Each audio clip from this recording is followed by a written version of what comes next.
Now, from the area's leader in live local news, this is WYLN News, the area's #1 source of live local news and information in Luzerne, Schuylkill, Carbon, and Columbia counties. WYLN News starts now. Good evening, and thank you for joining us on WYLN News. I'm Preston Endress. A man is recovering after being stabbed multiple times during a fight in Wilkes-Barre over the weekend.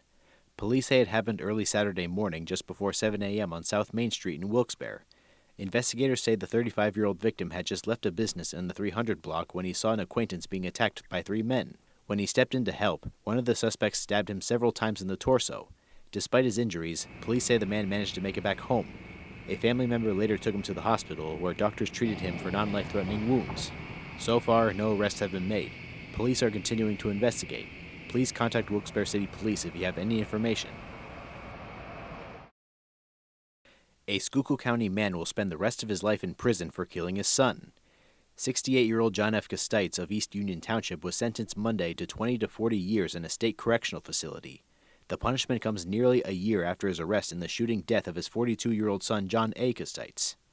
A jury convicted him on June 12th of third-degree murder, aggravated assault, reckless endangerment, and simple assault. He was cleared of a more serious voluntary manslaughter charge. Investigators say the shooting happened outside the family's home in Shepton on September 28, 2024, after an argument over borrowing a vehicle. Police say Gustites shot his son in the face, then waited approximately 12 hours before contacting authorities. He was arrested the following day and has been held in the Schuylkill County Prison ever since.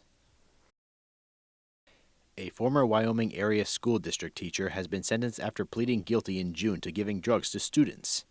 Sarah Kester will spend the next 2.5 years on probation following her guilty plea in June to charges connected to providing students with marijuana edibles, nicotine vapes, and offer them alcohol. As part of her sentence, Kester must surrender her teaching license and is barred from working in education. She'll also remain on probation for 30 months. The Pennsylvania Attorney General's office announced a settlement with an area car dealership for what they say are deceptive sales practices. The Rosario Group, which owns Dixon City Hyundai, Lehighton Kia, Performance Kia, and Music, among others, agreed to the settlement but admitted to no wrongdoing. The Attorney General's investigators claimed that the Rosario Group inflated prices and manipulated credit applications to sell more cars. $130,000 will be paid to the Commonwealth as part of the settlement agreement, with $100,000 going to customers as restitution. Supervisors in a local township put a temporary block on new data centers in their area. At a meeting on Monday, Dorrance Township supervisors approved an ordinance that put a limited moratorium on any applications for development of new data centers. They plan to use the extra time to hear proposals on how to add regulations into their ordinances for the future sites. The current zoning ordinances do not address the power and water needs that will be required by the centers. The vote came after residents voiced concerns on how local resources would be affected by data centers. The chairman of the Township Planning Commission said they have not yet received any proposals, but want to be proactive for any future inquiries. Coming up on WYLN News, do you have any old laptops or printers lying around? It may be time to recycle them. Plus, a delayed state budget may affect students as they return for the new school year. But first, we'll take a look at our 5-day forecast brought to you by the WYLN Weather Kids. We'll be right back. WYLN News brought to you by Lehigh Valley Hospital, Hazleton's emergency room team. Your experts in any emergency. When emergencies happen, minutes and expertise count. Lehigh Valley Hospital Hazleton is now part of Jefferson Health.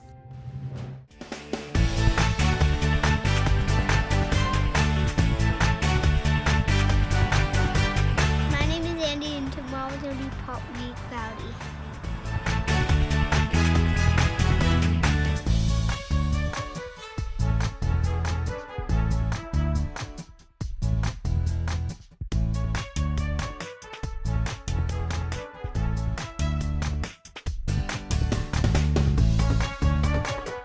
We want your child to be our WYLN Weather Kid.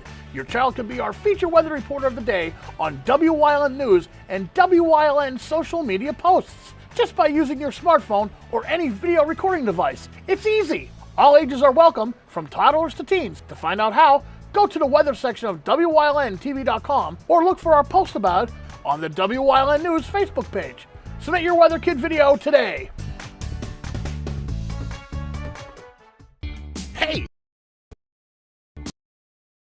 Did you know WYLN posts news stories and other bonus content on social media all week long? The Weather Kids, Fresh from the Farm, Everyday Heroes, Let's Talk Sports, Feel Good Friday, daily news stories, and more. Visit WYLNTV.com, Facebook, and YouTube to check it out. WYLN, the local leader on social media. We're your local network.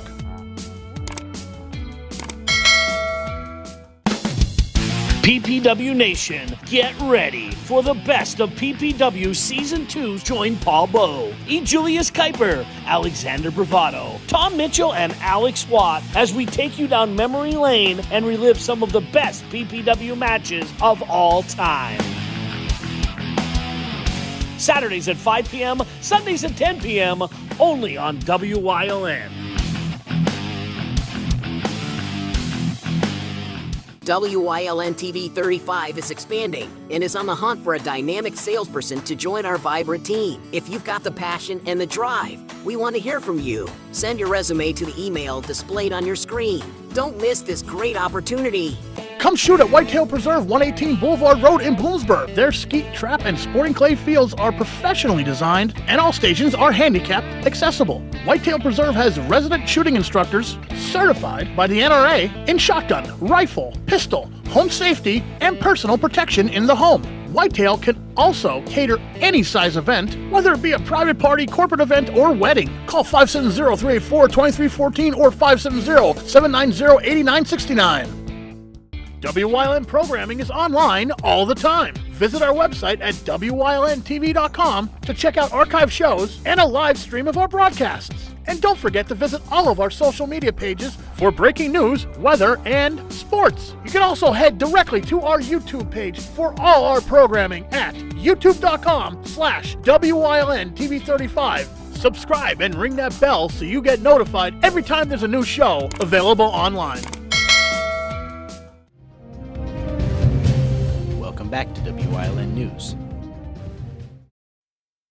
The Hazleton City Authority is once again hosting the City of Hazleton Electronics Recycling Day. People from all over will get the chance to recycle their unwanted electronics, such as computers, TVs, camcorders, fax machines, MP3 players, radios, shredders, VCRs, video game systems, and so much more.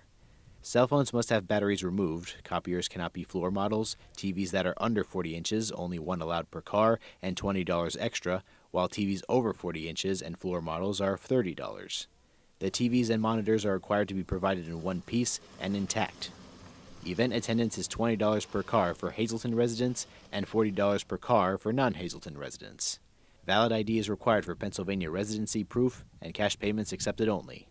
This event is being held on Saturday, August 23rd from 9 a.m. to 12 p.m. at the Hazleton City Authority, 400 East Arthur Gardner Parkway, Hazleton. On Friday, August 22nd from 10 a.m. to 2 p.m., a back-to-school program for all ages will be presented to help children get ready for their new school year. The main goal for this event is to ensure those with intellectual disabilities and special needs are given a big chance to love and admire everything that school has to offer, so the event is open to service providers for the autism community. The event will include free food, and there will be free developmental screenings, bus tours, and school supplies. Backpacks are for registered children up to 6 years old. People are recommended to show up before 9:30 a.m. at the Luzerne County Nanticoke Community College Educational Conference Center, 1333 South Prospect Street, Nanticoke, PA, 18634. Anyone with questions can send an email to lauren.lindsay@luzernecounty.org. As state lawmakers battle over the new budget, students in our area may be feeling the effects when they head back to their classrooms. Many schools are still waiting for billions in state aid that cannot be paid until the budget is settled. That includes $250 million for special education funding that is typically distributed in July and August. Districts use the money they currently have available to get started, but if the budget stalemate continues, they may have to use reserve funds or borrow to keep the current and future programs going for the 2025 to 2026 school year. The Diamond City Partnership of Wilkes-Barre is hosting free outdoor happy hour events on Thursday evenings. Sunsets on South Main is designed to bring more community and energy back to downtown Wilkes-Barre while supporting local small businesses. Every third Thursday at Midtown Village, 41 South Main Street, there will be live music, adult beverages, and games from 5 to 7 p.m. Organizers hope that will encourage visitors to stay and dine at area restaurants after the sunsets. The events run through September, and more information can be found at Downtown Wilkes-Barre on Instagram and Facebook. Good morning, everyone, and thank you for being here as we approach the Labor Day holiday, one of the busiest travel weekends of the year. When you are traveling for the upcoming Labor Day holiday, Pennsylvania State Troopers and the Department of Transportation want you to drive responsibly on our roadways. Officials gathered yesterday to remind drivers about their National Crackdown on Impaired Driving Enforcement program running from now until September 1st. State and local police agencies will be conducting impaired driving checkpoints and educating the public in the hope that it will reduce the number of impaired driving-related crashes, injuries, and deaths throughout Pennsylvania. During the 2024 Labor Day weekend, there were 133 alcohol and drug-related crashes reported from Friday through Monday. Those resulted in 7 deaths and 87 injuries. Coming up on Bloomsburg's News Choice, Trooper Petrosky wants you to apply for Citizens Police Academy on this week's Trooper Talk Tuesday. Plus, WYLN historian Chris Fulmer will lead us down the path through history in Muncie Part 2. And stay right here on WYLN. We'll be right back. SJ Kowalski is your Mitsubishi Diamond Contractor. They can install a Mitsubishi electric Mr. Slim ductless heating and cooling system. Mr. Slim systems are designed to make any living space in your home inviting. You can have a different temperature control for every room in your home.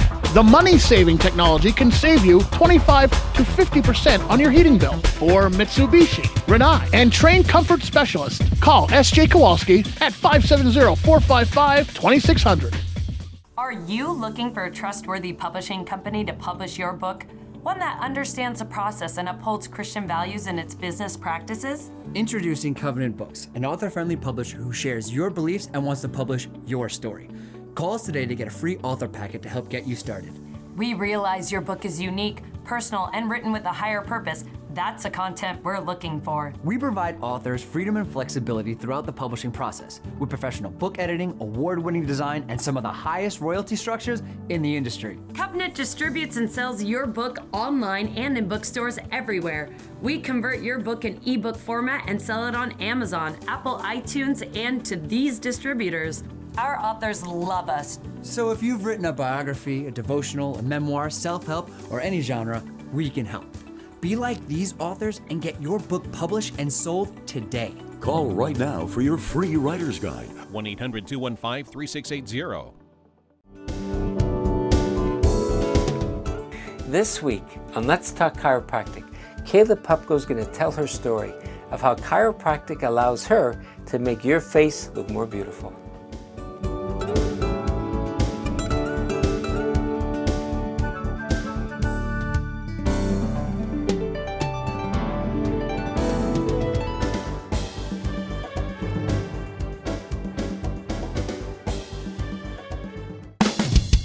PPW Nation, get ready for the best of PPW Season 2. Join Paul Bowe, E. Julius Kuiper, Alexander Bravado, Tom Mitchell, and Alex Watt as we take you down memory lane and relive some of the best PPW matches of all time. Saturdays at 5 p.m., Sundays at 10 p.m., only on WYLN.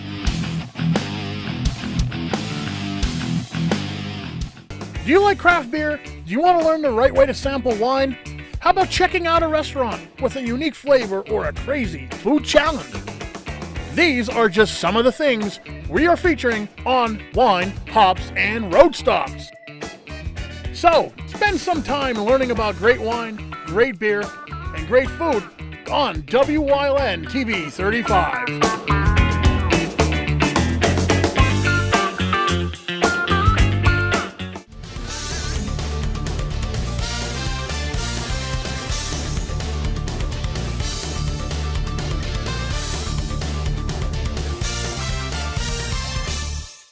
Welcome back to another segment of Trooper Talk Tuesday. I'm Trooper Anthony Petrosky, Troop N Public Information Officer. Today I'm talking to you about a free program that I'm hosting. It's the Troop N Citizens Police Academy. This is a free program open to community members 18 years old and above. Now, this is not a police academy that requires you to want to be a police officer. This does not certify you as a police officer, and there's also no physical fitness involved. This is all classroom instruction from state troopers all across the state in different specialty positions. It's 10 consecutive Tuesdays held at Penn State Hazelden from 6 to 8 p.m. starting Tuesday, October 7th. This is completely free, and it's going to open your eyes to the world of the Pennsylvania State Police. If you're interested, reach out to me here at the State Police Hazelden Barracks and I'll get you an application. You do have to apply if you want to sign up for this academy. Let me know and I'll get you an application. It's free, it's a lot of fun, and I promise you, you'll learn a lot. If you have any questions, give me a shout. Otherwise, I'll catch you back here on Wyln on the next Trooper Talk Tuesday.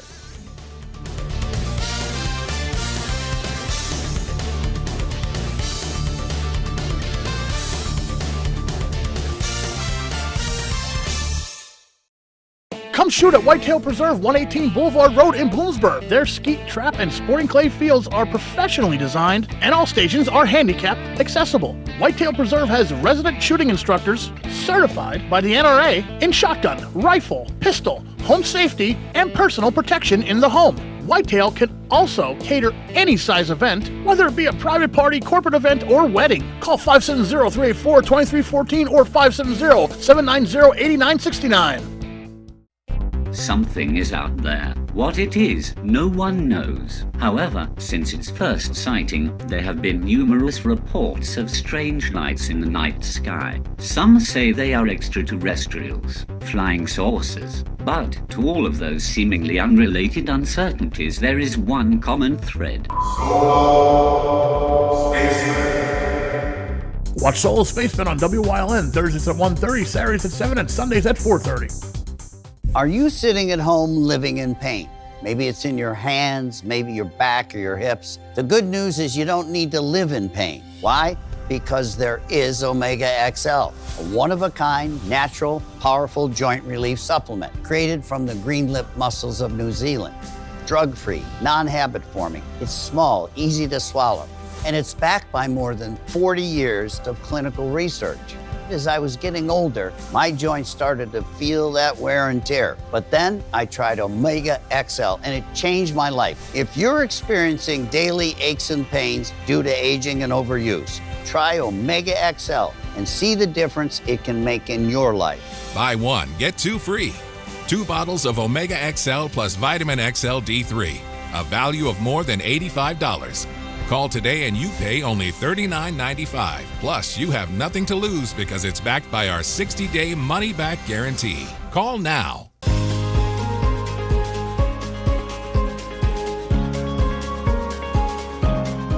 Hello, I'm WYLN historian Chris Fulmer. Pennsylvania's communities are filled with interesting history. Come with me as we discover the people, events, industries, and other historic facets of local towns.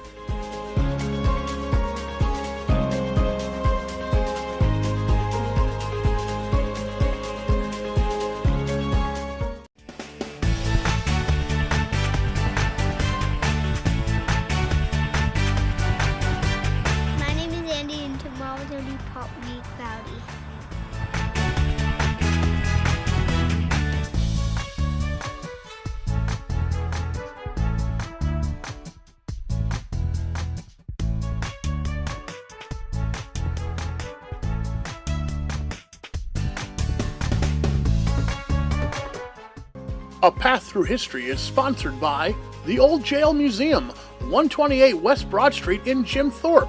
Call 570-325-5259 or visit them online at theoldjailmuseum.com.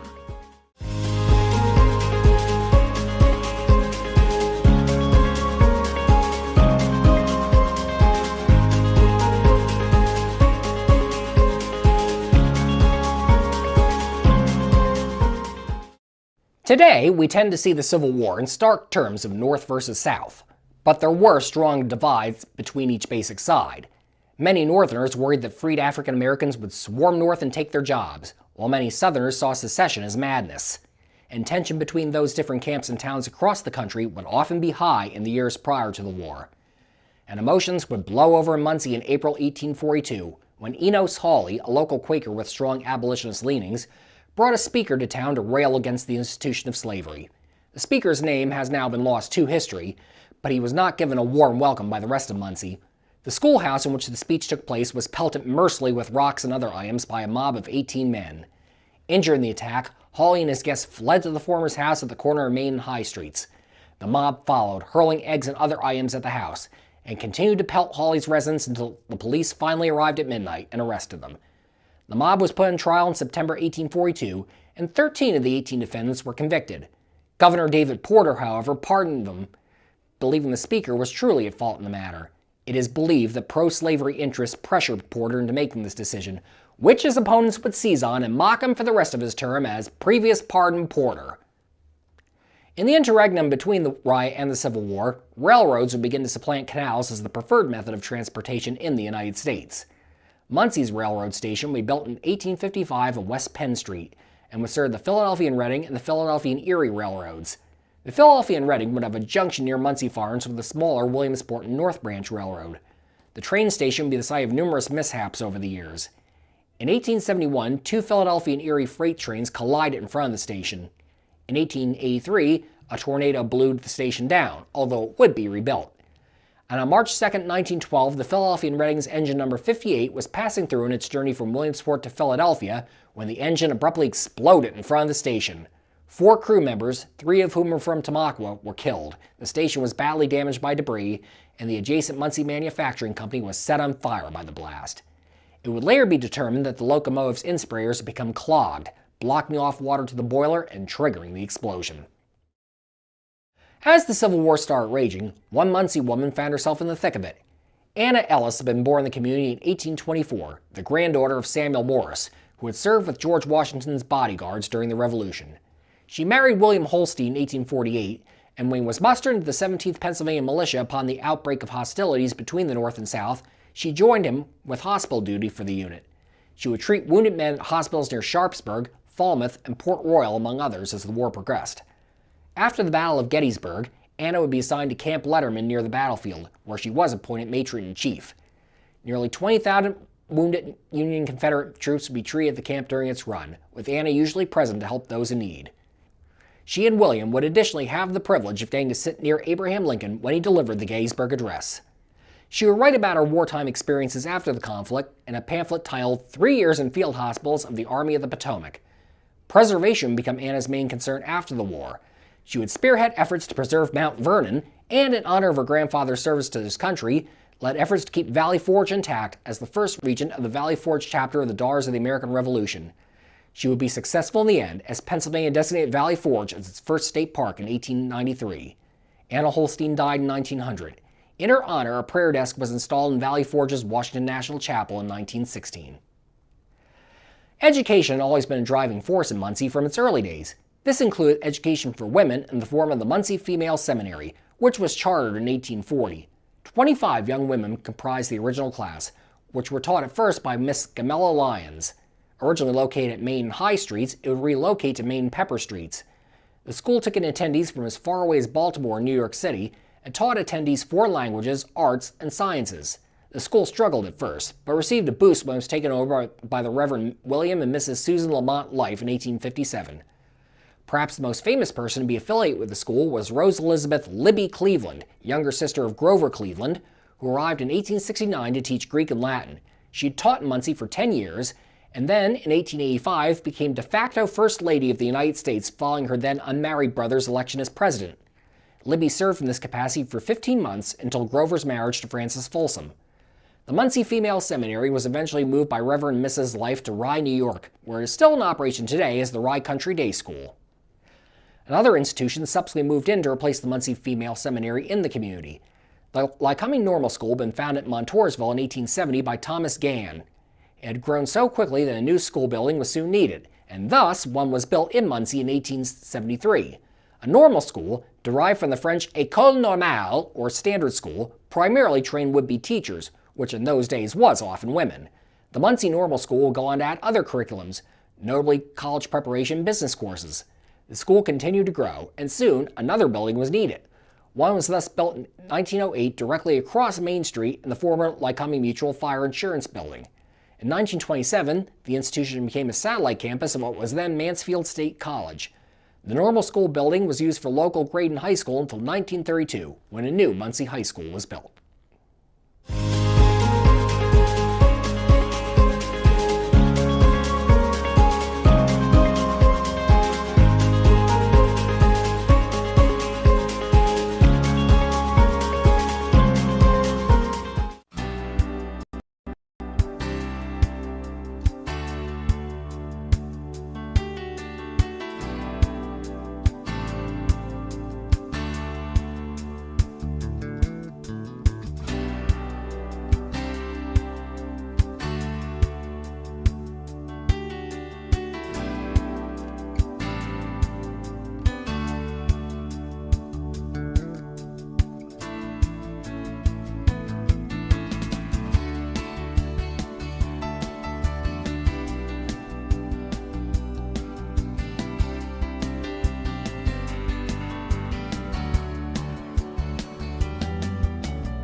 You're watching WYLN TV 35.